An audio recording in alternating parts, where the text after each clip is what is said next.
Mais pourquoi donc écrire un nombre en lettres alors qu'on peut l'écrire tout simplement avec des chiffres? Eh bien, tout simplement pour pouvoir remplir tes chèques plus tard.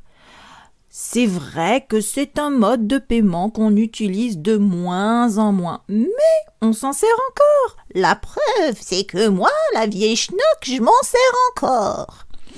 Alors, ça serait quand même drôlement dommage de se tromper en écrivant le montant de ton chèque. Imagine que tu paies beaucoup plus que ce que tu ne dois payer.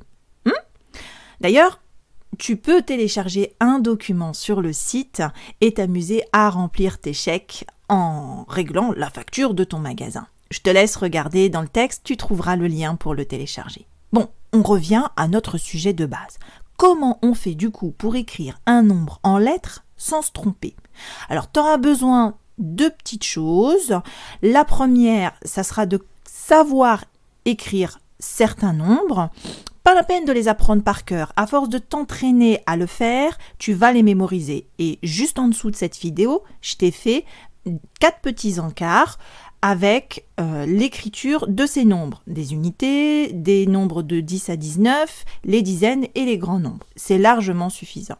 Ensuite, tu as quelques petites règles à retenir. Ne t'inquiète pas, il n'y en a pas beaucoup. Regarde, la première, c'est qu'il faut que tu mettes des tirets entre chaque nombre. Par exemple, pour écrire le nombre 2635, tu vas écrire 2-1000-6-100-30-5.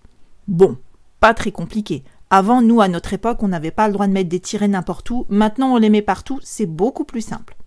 Deuxièmement, il faut retenir que le mot 1000 ne va jamais s'accorder dans l'écriture des nombres. C'est un mot qui est invariable. Tant mieux, on n'a pas besoin de réfléchir. Troisièmement, le mot 100 est un petit peu plus capricieux parce que des fois, il veut bien s'accorder et des fois, il veut pas. Alors, quand est-ce qu'il ne veut pas s'accorder? Eh bien, quand il y a quelqu'un derrière lui. Quand il est coincé comme ça au milieu de nombres, il n'est pas trop content. Par exemple, dans le nombre 531, il y a 31 après 500, du coup, il met pas son S, il boude. Alors que quand il n'y a personne derrière lui, bon, peut-être qu'il a un peu plus de place, alors il se sent bien, et il va mettre un S. Par exemple, dans 500, et ben là, il va y avoir un S. Il n'y a personne derrière lui. Bon bah écoute, c'était pas si compliqué que ça en fin de compte. Alors, rien de mieux pour apprendre que de pratiquer. Alors, je t'invite à faire les quiz juste en dessous de la page. Et puis, si tu es en train de regarder la vidéo sur YouTube, bah d'abord, tu t'abonnes. Et puis ensuite, tu cliques sur le lien juste en dessous de la vidéo pour être redirigé vers la page en question.